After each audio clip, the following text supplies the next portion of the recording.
Today we're going to be having a look at the new security camera by iMu, the Bullet 2. So let's start by taking a look what you get in the box. So you get a quick start guide, along with some other safety documentation, a little guide for wall mounting on the wall. You get the camera itself, which feels very high quality. It's quite heavy as well.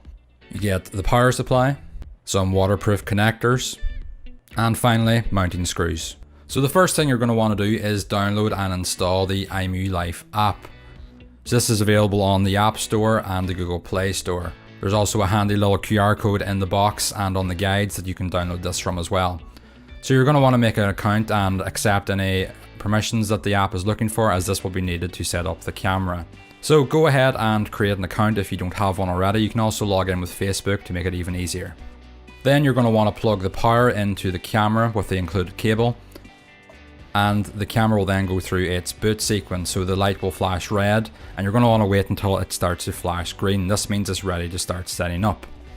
So go back into the app and you're going to want to click the little plus button in the top right hand corner, then click scan QR code. So you want to give it permissions again because it needs to use your camera, and then you're going to want to scan the QR code on the camera itself.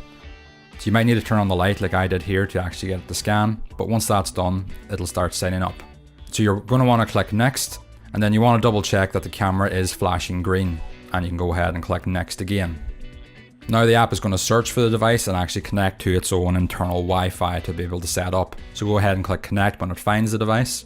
Now you'll be asked to choose the Wi-Fi you want to connect the camera to. Just make sure this is a 2.4 GHz signal, as this is all the camera will work with. It will not connect to 5 GHz. So go ahead and enter your Wi-Fi password and click next. The device will then begin setting up and connecting to the Wi-Fi. This can take a few minutes, so just be patient and let it sit and do it. So once it's connected successfully, you'll see a screen like this. So you can name the device if you desire, and then just click done. And that's it. You can also get a free trial here for some cloud storage if you want, which I would recommend because cloud storage is very useful. And that's pretty much the setup of the device done. You can now view the camera remotely in the app. And as you can see, there's also a firmware update for the camera, which I would also recommend doing. This is very quick and easy as well. You just click update and the camera will run through the update itself. Once the update's done, the camera will restart. So just give it a little minute to connect to the internet again and you'll be good to go. And that's the general setup of the app done. Very quick and easy, and very easy to follow along.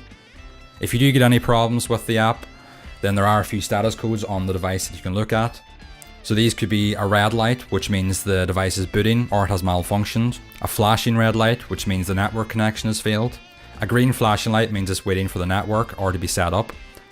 A solid green light means everything is okay. And a green/red flashing light means the firmware is updating. So let's have a quick overview of what you can actually do on the app. So you've got the camera itself. All the cameras you will add will be listed here. So if you click into it, the camera will load up, and you can also have multi-view of different things. So just on the general ones here, you've got a pause button. You can pause and play it. You've also got this little button. The second little symbol is you can have the multi-views. You can add more cameras into one view. So you can just turn that off again, and you can also swipe through all the cameras you've got. Next, we've got the HD and SD options. So this just toggles between standard definition and high definition. So you've then got the volume, which you can listen in on the device, and you've also then got a full screen button.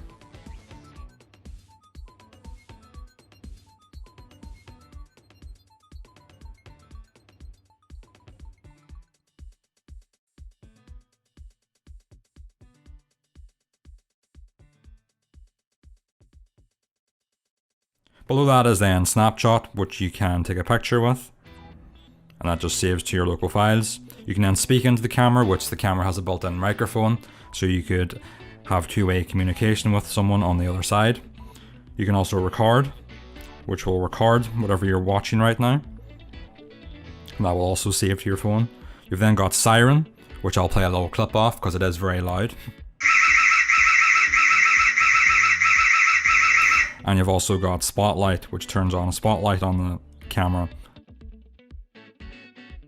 So the spotlight just flashes, so I suppose if you had an intruder or something like that, it would warn them that you're actually there and show them the camera. So then into the settings part of the camera. So this is all the settings for the camera, so you can have your cloud storage, view all your recordings, share the device with another user, someone in your family perhaps, a list of the features, which just gives you a general overview of the camera and what it can do. Notification settings, so you can turn on or off notifications. Detection zones, so you can have motion detection, human detection, how to set a schedule, how sensitive it is, and stuff like that. Your alert tones for the siren and alarms.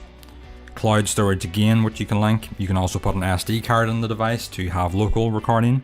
Then the spotlight settings, so you can have spotlight detection activated.